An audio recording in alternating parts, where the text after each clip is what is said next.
And Braun, oh goodness!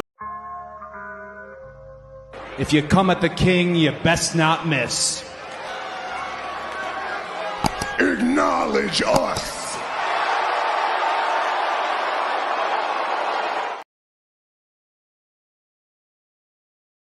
Hey, it's the Red Carpet Ring. We are here again to talk about WWE Raw, latest episode for June 10th.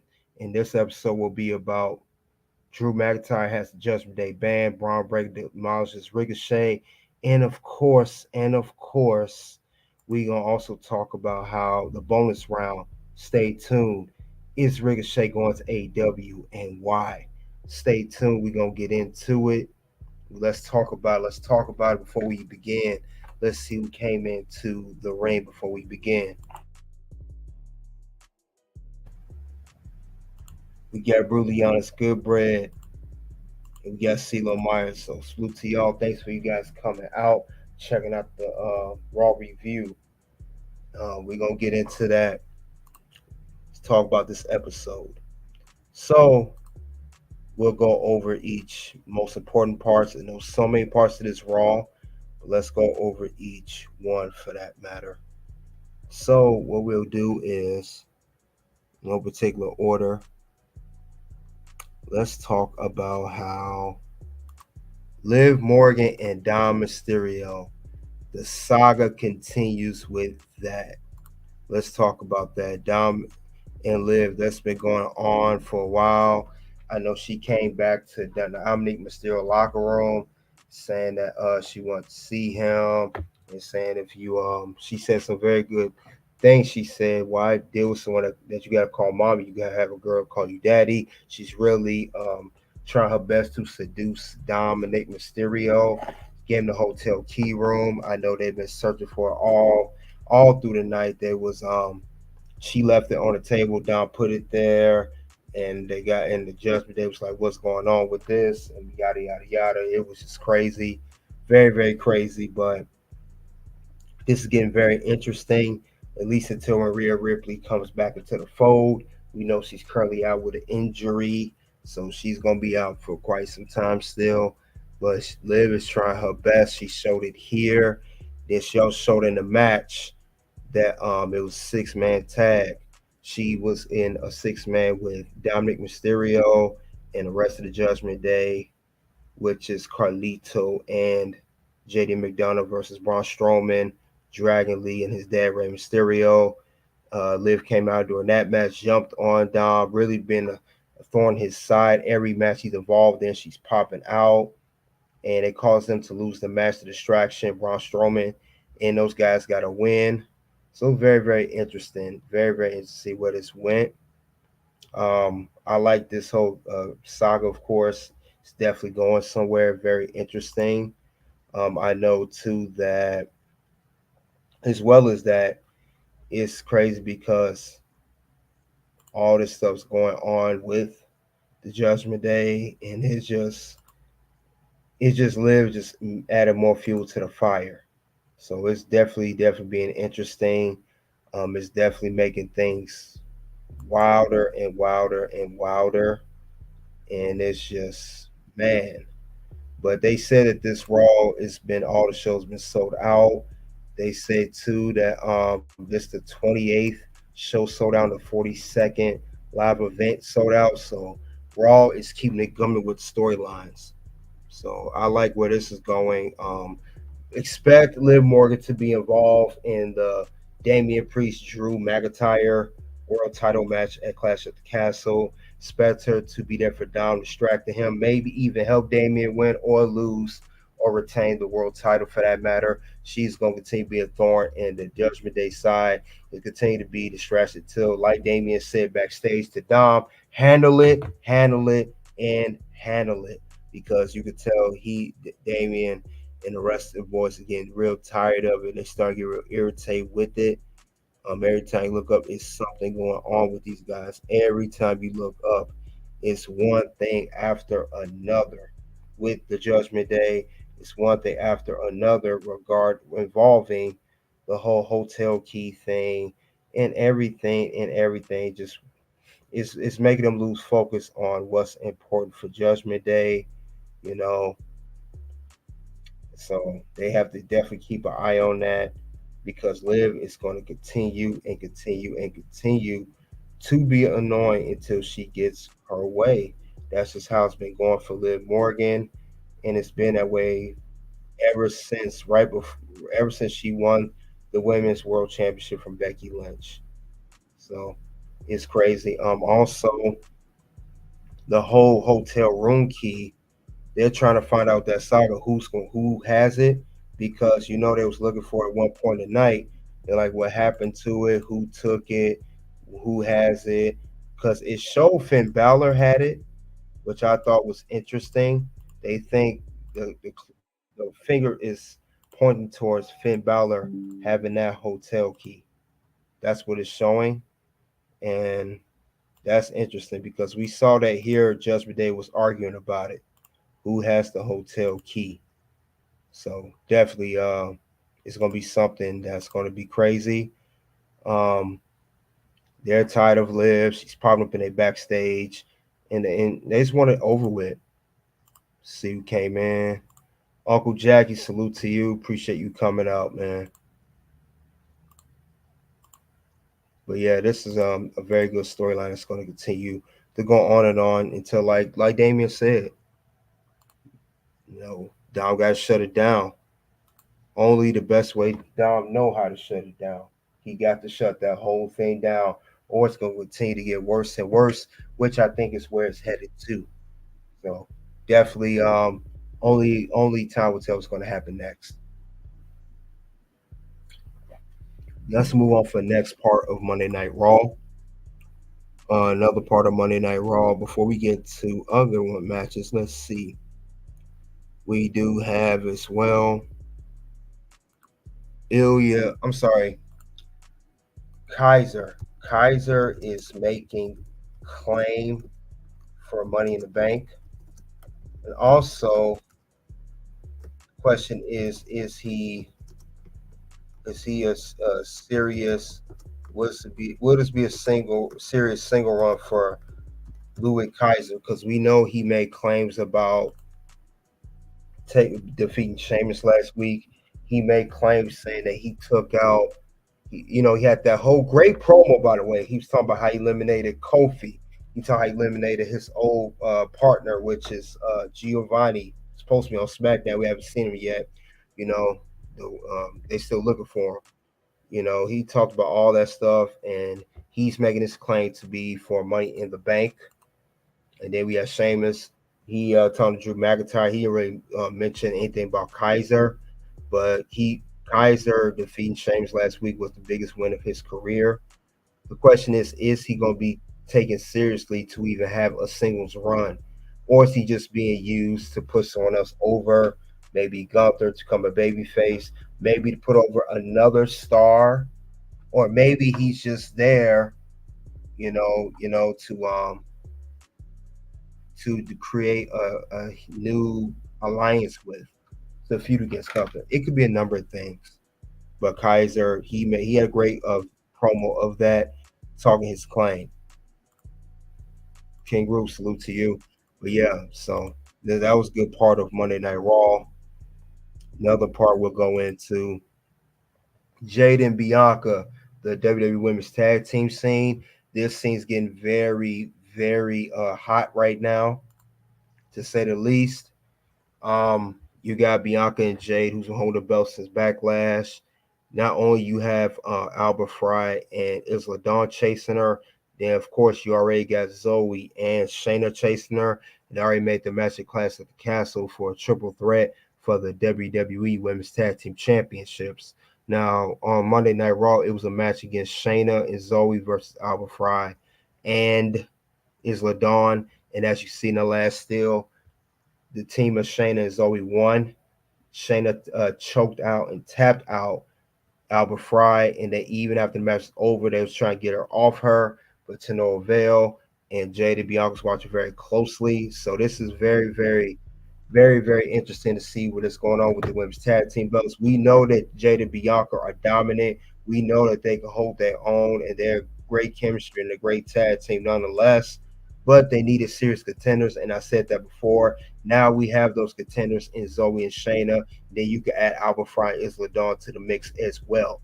So I'm glad that they are changing that because I didn't want this this tag team title run with Bianca and Jay to be they beating everybody so effortlessly, so easy that they're making the fact that they have no contenders that can even be coming close to defeating Jade and Bianca. So I'm glad for that. I'm very glad for that. So expect for this to be a very good title match at Clash at the Castle this Saturday. Also could be even the opener to Clash at the Castle, as Jade and Bianca did open King and Queen of the Ring against Candice LeRae and Indy Hartwell. So expect that to happen.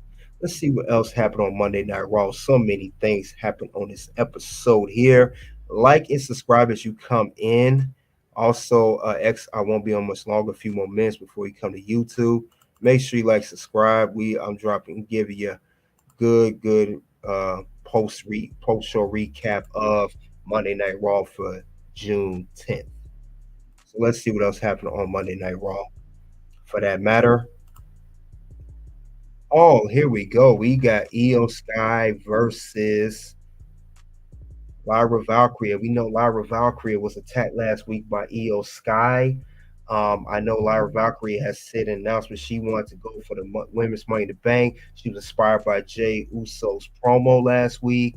And we know that Io and Lyra have history in the quarterfinals of the Queen of the Ring tournament on Raw. Lyra did defeat Io, and she pretty much defeated Dakota, pretty much almost everybody from Damage Control for that matter.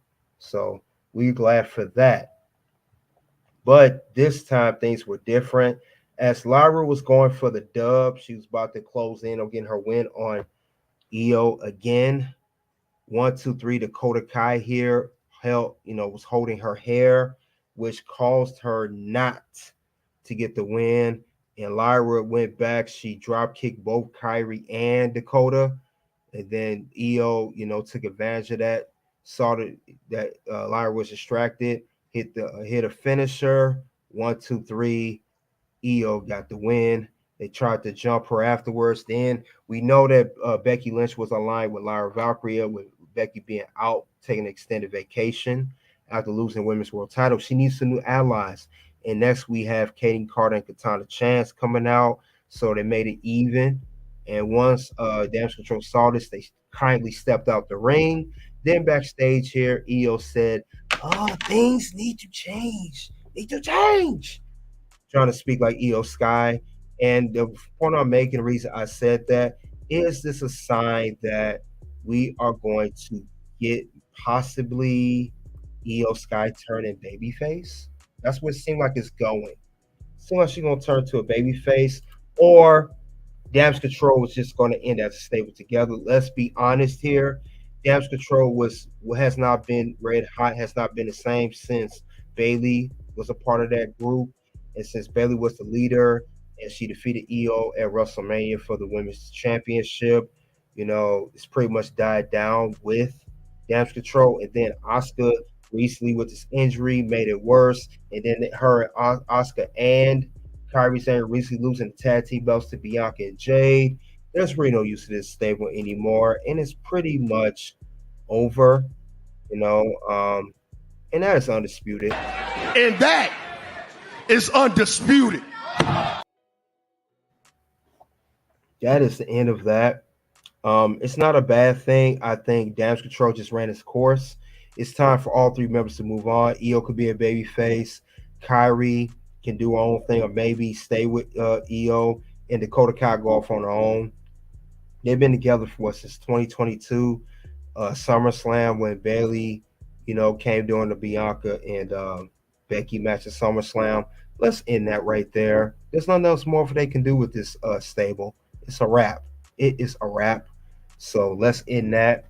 And they all go on their own. Lyra Valkyrie looking strong. Should team with these three. I think what's going to happen, these three will team against Damage Control And these three, Lyra and Katana and Kate, are going to overpower them. They're going to keep losing. And then Io's going to say, you know what, I'm done with y'all. Expect one of these three, Damage Control. I think Io's going to turn on both of them, or they'll turn on Dakota. They'll turn on each other, whatever the case may be. All I know that the chances of Damage Control staying together, continue to stay together, is no chance. No chance in hell. So I don't see that happening. So let's see what you guys think. Rami Atia said, who's the best female wrestler in history? Welcome to the ring. That's a good one. I would have to say I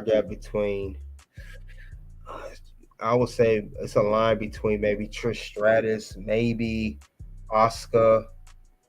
You know, they're top favorites. Asuka's pretty up there. And maybe even Bailey is one of the best. Baron Corbin's on vacation. Okay. Seems like it. Other than that, that's the end of that section of that part of Monday Night Raw. Let's move on to the rest of the show here. Let's move on to the rest. We also had New Day. Yeah, this whole thing with Final Testament is getting crazy. Let's give the breakdown. Final Testament, which is AOP, they had a tag team title match against Awesome Truth. Scarlett was talking to Awesome Truth backstage about the cards. They had a match. It seemed like AOP had the advantage to win. We know during the match while Karrion Kross was ringside watching his boys compete for the tag team belts, New Day come out. Kofi and Xavier, they attack Karrion, call stretch AOP. True silly self hit AOP with tag team belt. They did not phase him at all. We know that Miz, got from behind them, did a roll up, 1, 2, 3. Also, Truth is still the tag team champions, but expect a New Day versus Final Testament long-term feud possibly, or we don't know what's going to happen. It seems very confusing with this angle, or maybe Kofi and Xavier turn on each other. I don't know, but I do want Also Truth to lose the tag team belts. They had a nice pop at WrestleMania 40 with the ladder match. They haven't done nothing with these belts. So do I want new tag team champions for the world? The new world tag team champions? What is my answer for that? It's only one answer. Yes! Yes! Yes! Yes! Yes! Yes! Yes, I want new tag team belts, new world tag team champions.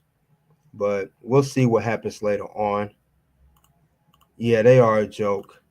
Yeah, weakest match of the night. Yeah, definitely. I was not feeling this at all. And with that being said, I'm moving on to the next segment of or match for Monday Night Raw. Let's get to further on. We see here that we're going to get to more important matches, we'll say. More important ones. We got Ilya Dragunov versus Bron Breakker. This was the match of the night. This was the match of the night. This match was very, very good. Ilya put up some of his best work against Bron. He hit the H-bomb. Bron kicked out. Bron tried to go for a spear. Ilya was countering a spear.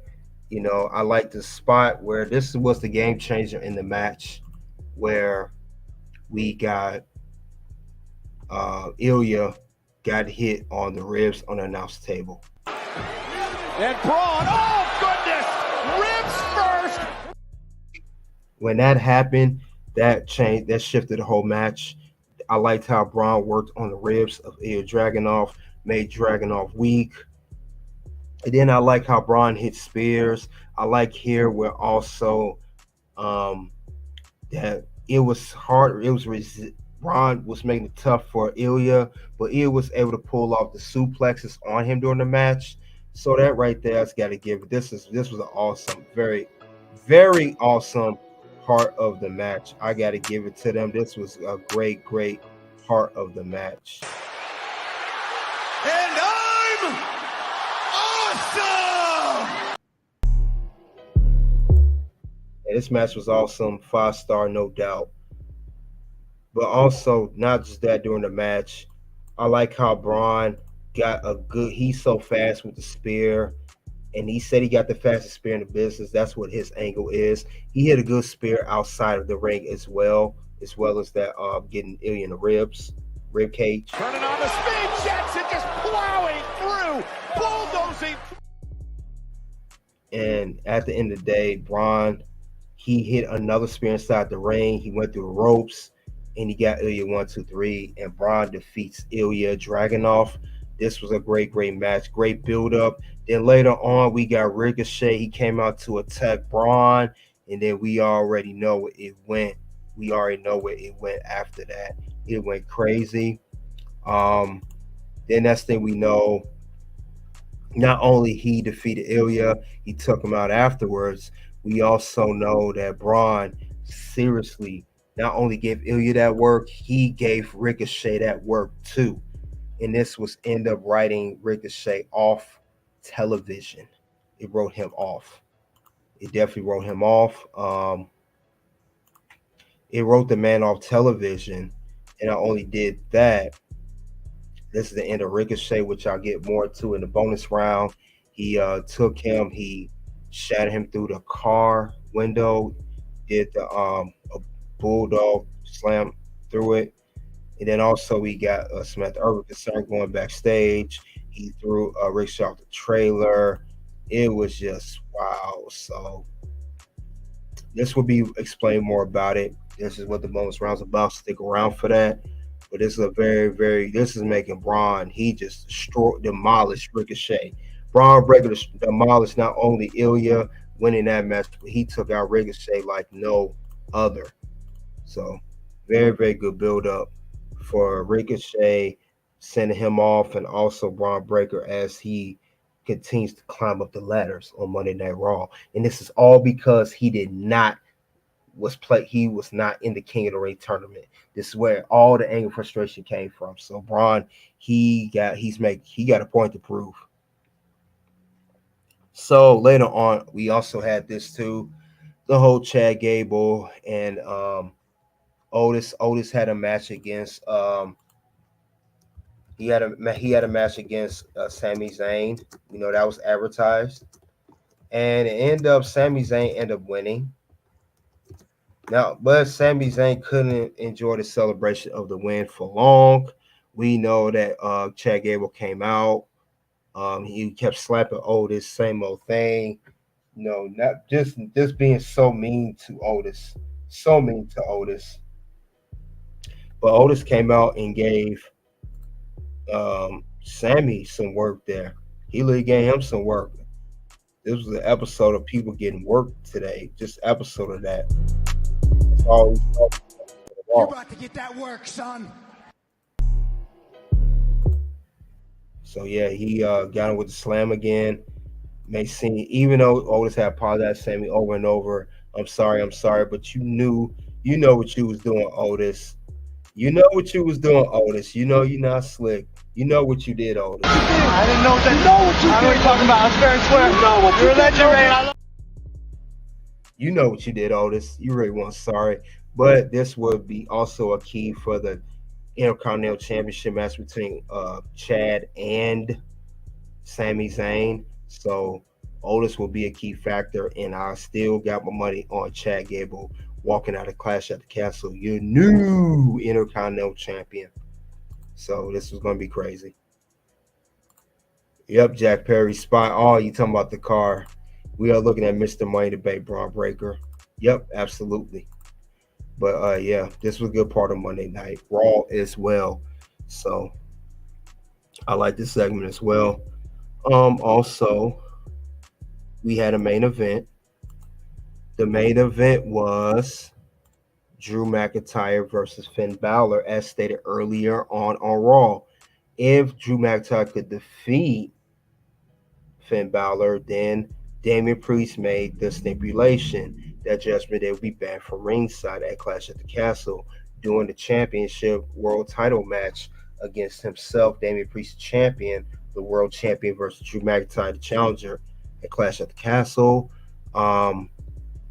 And that's the crazy part about it. Drew won the match. So at Clash at the Castle, the Judgment Day is banned at ringside. Drew McIntyre has Judgment Day banned due to him defeating Finn Balor. We saw the tease of Damian and Drew. This is going to be a very good match, though. And Finn Balor, you could tell he wasn't into it when he came out. He didn't want to do it. You could tell beginning of the show, he did not want to do this at all, for that matter. He was not feeling this at all. He wasn't feeling this at all. He didn't want to be a part of this whole thing. Let's be honest here. He did not want no part of that. But he participated in the match still. And despite all of that, he did not win. So, like I said, but expect still a shift from Judgment Day. They're going to interfere in this matchup. They're still going to interfere. But that does not mean just because, like I said, there's no part of, once I'm not doing anything, it does not mean that nothing can change. Judgment Day are sneaky.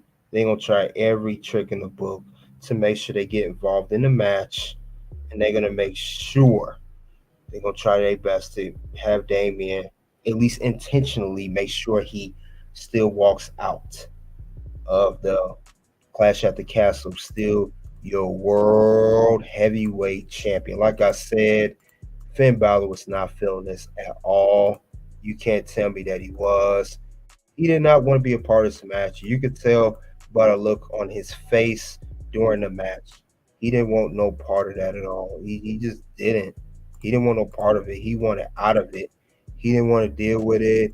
He was like, man, Damian, like, what are you doing? Why you put me in this match? That's the look he had when it first was announced. Because Drew said, remember, they kicked off Raw. They had a good kickoff on Raw as well. He said, hit my music. Drew McIntyre he's been savage on the mic, but Damian been savage on the mic too. So, like I said, this is going to be a good matchup. Very, very good matchup between these guys. So I don't expect nothing short of this being great. So it's gonna be solid though. These boys are gonna be solid. Drew and Damian gonna do their thing in this match, but definitely, what did you say, Brilliant's good Ray? You said Liv is going to win Damian over by helping him cheat. Judgment Day is banned, not her or Carlito. Yeah, because she's always involved. As I stated earlier, Liv is always involved in Judgment Day business, always involved in Dominic's matches, and now she's gonna translate herself to get all the attention she wants. Then she said last week, Finn said, "Get out of here. We want to do it." She said, "Maybe I don't want to go." Liv is the crazy stalker side chick energy. She got the side chick stalker energy that she gonna do whatever she can to get the attention of Judgment Day, do whatever she can to gain the interest of Dominic, everybody. So she will do that. She gonna be cool. You're right. When a girl wants you, she'll be nice to your friends. That's right. And Liv wants Dom bad. Definitely, guys. It's gonna be very, very solid. What's happened next here? Very, very solid. I can't wait to see what's gonna happen next for this match at Clash at the Castle. But let's get my review for Monday Night Raw. Let's get my final review of the show. That's most of the show I covered here. So, what is my review for Monday Night Raw? My review is a 5 out of 5. This show was fire. I liked the beginning to the end, except for the only thing I did not like, and that's a small point, but they made up for it. We had the whole Ricochet leaving, Bron Breakker, great match with Ilya, him taking out Ricochet, writing him off, and Samantha Irvin, all the cinema there. Then the whole Liv and Judgment Day and Dominic Mysterio. We got that. Then we also have the women's tag team scene. One thing I did not like was the men's tag team, Awesome Truth and AOP. That was a waste of time, but it set up the story for New Day. Hopefully that goes somewhere, because Bron Breakker in that match was so good, and Braun looked good with Ilya, and then it translated over to Ricochet. Great writing on that point. Also, it tells very good stories with with the world title match between Drew and Damian. Nothing that got on my nerves. I don't know. Fans have been getting tired of this. I'm going to say it right now. Despite my great review on Raw, tired of QR code. We are tired of seeing that every episode. If you're going to do some why it sticks, do it now. If you're not going to do nothing, leave it alone. We're getting tired of seeing that. I saw what the QR code said about some destruction. They said what it said on social media. I don't care about that. Do something with the QR code. Make something happen. I'm tired of that too. Besides the men's tag team title match for the world tag team titles. That was my only issue I had besides that. Other than that, because Bron and Ilya tore the house down. Great storyline for Ricochet. Also, everything else fit in perfectly for the most part. I still give this a 5 out of 5. I'm tired of that doggone QR code. I'm tired of it. I'm tired of it. I just wish they get rid of that, because every time I look up either Raw or SmackDown, we see this QR code, and this is Monday Night Raw or Friday Night SmackDown. This is not open mic night. Who the hell told you tonight was open mic night, bitch? Yeah, so if you're gonna do something with this Y6, do something now, because it's getting on my nerves. Seriously, I'm getting tired of it. We are tired of this QR code. And then what irritates me more than anything with QR code, we could be watching a great segment or a great match, and then we get into it. We get interrupted by this QR code.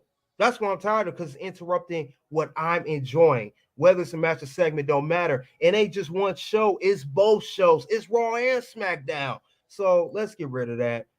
And for the people that get mad, I know you're hitting me with the Booker T right now. Tell me you did not just say that. Yes, I said that. I'm tired of the QR code. Get rid of this QR code if you're not going to move forward with it. We've been seeing this for at least a month. So I just wanted to go on a little rampage, whatever you want to call it. Other than that, it was a great show. Now, if one for the whole Bron Breakker Ilya match, the Ricochet story, and of course, Damage Control, Ilya possibly turning face, and the Judgment Day, Drew and Damian, and of course, everything else, this show would not have got a 5 out of 5. So thank goodness we had a lot of great, compelling storylines to make up for this QR code nonsense crap. So thank goodness for that.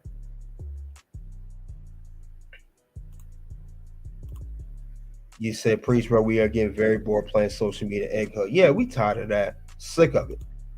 You said at the live show they're starting to drag his surprise interest. They play the music too long in the arena. Yeah, see, it's getting drawn out. Uncle Jackie said, like, sub, and share. Most knowledgeable dude on the WWE. It costs you nothing. Appreciate that, Uncle Jackie. And check out his channel too, Uncle Jackie Sports and Variety. He talks about a variety of sports and everything else for that matter. So, with that being said, we are going to head off into the bonus round. And we're going to talk about Ricochet and his departure.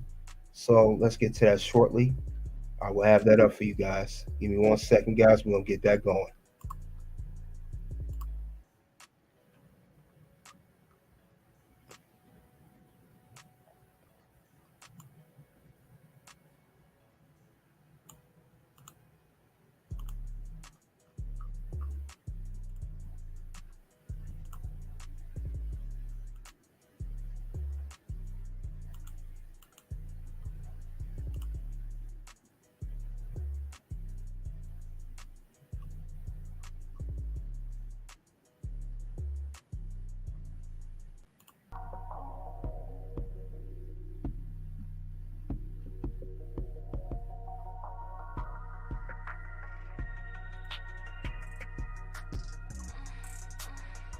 All right. This is the bonus round. We got a little different music here. This is similar to my locker room news channel, Toxic Ring Scandal, aka KDH. This is another thing, a theme I'll go over there. So this will be something I will talk about the red carpet reign, but also it will be something that I'll normally discuss a locker room style. So tune in. We're gonna do locker room and ring style right now. But we're gonna talk about Mr. Ricochet, the bonus round. For you guys who don't know, bonus round is a subtopic off my main show, which if I'm talking about a Raw, SmackDown, NXT review, I do a subtopic after I do my review of each weekly show of the shows I just mentioned. And the bonus round today will be, is Ricochet going to AEW? We know that Ricochet recently just possibly had his last match, as stated online. The rumors, it's been trending that Ricochet has told WWE that he plans on to not be in WWE once his contract is up this summer, which is summer right now. So it's going to be crazy, guys. It's definitely going to be wild. Thing about it is he going to AEW? And it's a very well possibility that he is. Let's be honest, Ricochet, he was ridden off in the ambulance this past episode of Monday Night Raw. Look at him. He was given that word by Bron Breakker. He was thrown off the trailer. He was beaten up, spear, everything. And then he got power slammed into the vehicle, into the car, and the window break. Then your guy's fiance, Samantha Irvin, coming out being concerned. She runs out there. She goes to check on her fiance, Ricochet, and she gets in an ambulance truck, and that's it. So this is going to be very, very wild of what they're going to do. But the fact of the matter is, this is Ricochet being written off, and this will be the end of him. And I will say he will go to All Elite Wrestling. That's where the things are pointing now. He's going to go over there. That's what's going to happen. But I do believe that there's some issues going on. That's funny. We heard about this right after the whole Will Ospreay situation, where he did mention, of course, he did mention, obviously, that he was going to, do that. He was going to go ahead, and Ricochet was mentioned by Will Ospreay saying he should be pushed more. WWE should be doing more with him. And this was due to Ricochet being the speed champion, even though it was the first ever champion. He was a speed champion, and it made it seem like it was an insult to Ricochet of how he was built in WWE after especially being there so many years. So they think this was an insult. They didn't think this was right. So the thing about it is, guys, Will Ospreay, I said this before in my locker room, and I'm going to say it again, Will Ospreay kicked this whole thing off. If you don't believe that, you're going to have to believe it, because I'm here to show you, as they say, TWP, truth or proof, and I got some of that right now for you. Now, look, if you remember this, Will Ospreay said this. Look what he said here. This was just a few weeks ago. Will Ospreay started this. He did. And look where we got us now. He said, it's the fact that only values time for under 5 minutes appalling to me. I want people to remember who he is. Look at the 2012-2013 Dragon Gate Ricochet. He was untouchable at the time. Now, I'm not a rocket scientist, but I believe especially all sports and the way we live today, this is tampering.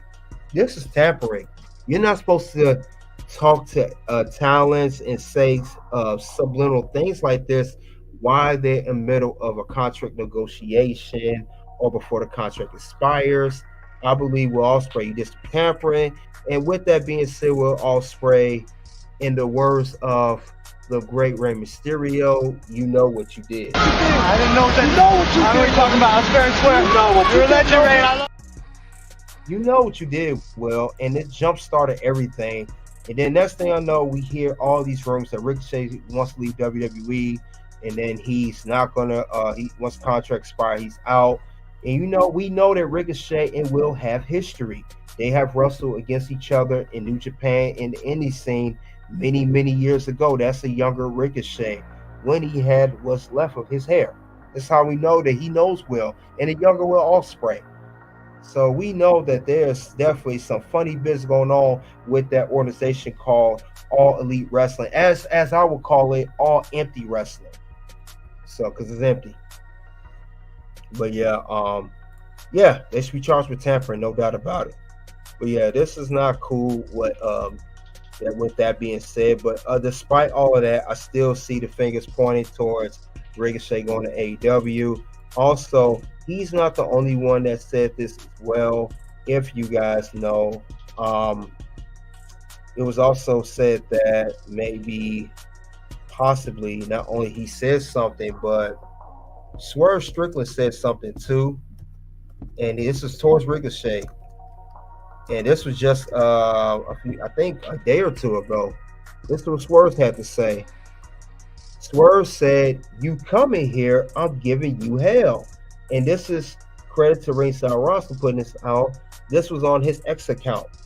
So this is crazy. Swerve got chimed on this too. Another AEW superstar. Not only he's another AEW wrestler, he's the AEW World Champion. So this is even before Ricochet was written off TV. Isn't this kind of tampering too? You come here, I give you hell. How you know he's coming there? This could be a part of tampering for all we know, because as we know, it's not official that Ricochet is going to AEW. It's not official that he signed a contract there. That's kind of tampering too, not just for Will Ospreay, also from the AEW World Champion, Swerve Strickland. Whose house? I guess it's Swerve's house, because Swerve can do whatever he wants. AEW can do whatever he wants. It's everybody's house. So with that being said, despite all of that, if Ricochet goes to AEW, what would be the benefit? What can he benefit from going over there? That's the question I'm going to ask. Triple H is swerving the IWC. Yeah, you know Triple H, he's the game. But despite that, with Swerve Strickland and Will Ospreay tampering, what's the benefits of Ricochet going over? He can have new feuds. He can have feuds with Will Ospreay and Swerve Strickland. He can have feuds with these guys. It could be either or, But other than that, we got to give Ricochet his due. I want to say thank you for what he's done for WWE. He's done a lot. He's been, as you can see, Intercontinental Champion. He's been United States Champion. He's been the NXT North American Champion, and recently the Speed Champion, then Arrow Speed Champion. The championship that was also that's brand new, that just started on Twitter/X. But the thing about it is he can have new feuds. Now, the whole thing about that, Ricochet and Samantha go on vacation together like Seth and Becky, Rhea and Murphy this summertime. Yeah, that's a good scenario too. And think about it too, if he do go AEW, won't you think they do a lot more for him? Will he just leave just like that as well? That's the question you got to ask yourself. And think about it, if he do go over there, that's just the whole thing. Will Ricochet even get pushed? Will they push him right? Will he ever get a proper push going to AEW? Will they do right by him? Or they just going to have him over there? He'll be up for a couple weeks. He'll get buzzed. And then we just forget about him. Look at Mercedes Moné. Look at Saraya, formerly known as Paige. Adam Cole before his injury. Who knows? But that's the whole thing about that thing. Really honest, Gilbert said, that's my story. I'm sticking to it. Simple Shade is going nowhere. He is WWE for life. I would say possibly, yeah. He's going to get hurt. That's what's going to happen. Yeah, if he go to AEW, he's going to get hurt. And the thing about it is, if he were to get pushed, it will be, I'm glad you brought that up, it's like a double-edged sword. He could get pushed, get a big contract, but then he cannot be able to perform if he gets an injury. That's the thing about that whole situation. So you don't want that to happen either, because it kind of really much ruin his value. It ruined his ability to do stuff in the ring. And next thing you know, you'll be 40, 50 years old, doing moves off the top of the cage at AEW Double or Nothing, and you tear two fibula, and now you walk around the crutches. Adam Copeland, for example. So we don't want that happening to Mr. Simplichet, Ricochet, whatever you want to call him. I still call him Simplichet. That's the name I call him at the locker room. But I don't think it's going to really do anything for that matter for Ricochet. I think it's best for business for this man to stay at WWE. But like I said, it could be a possibility that he does go over to AEW. Would it be the best move for him? That remains to be seen. I don't think it would be the best move. Honestly, I don't think it would be. Really Uncle said, look at Swerve. He's having a great run. Nope, timing is everything. Yeah, it is. Time is everything. And they said that Ricochet reportedly wants to bet on himself, and he wants to get to the next level, and he wants to become, push right. So that's the thing about Ricochet. But like I said, if this is the end of Ricochet, this was a great run for him. I liked what he done in his career. I liked everything he's done. So this will be a great run for him. I don't think, could he be a world champion still? Possibly. We can't rule that out though. We just can't. He could still be possibly a world champion. I don't see why he couldn't be, because he has what it takes to become a world champion. But I don't think they're going to do that with him now at any given time. I don't think so. I don't think that would be the case. So who knows? Like I said, I think it was just good television to write him off. I don't think he's so much going to be gone to go to AEW. But like I said, he had a lot of TV time. Think about it. He had a lot of TV time for someone who's done. And Triple H, I don't think he will let talent Ricochet go like that. But if he does, he does. But it seems too good to be true if he's really gone. If this is really the case. Ricochet heading the right direction when Vince was booted. He's an H guy. Yeah, he started NXT. So I don't think they would do that to him. I don't think that would be the case with Mr. Simplechet, because he definitely been making noise, and we know how great of a talent he really is. I'm not taking nothing from Mr. Simplechet. He always had it. Modern day Evan Bourne, just more advanced. And he actually tag teamed with Evan Bourne. Isn't that wild? He tagged with him in real life on the indie scene. But like I said, he went out in fashion. He looked good. He even looked good when Bron Breakker took him out. If you guys remember that recently from the recent episode of Monday Night Raw.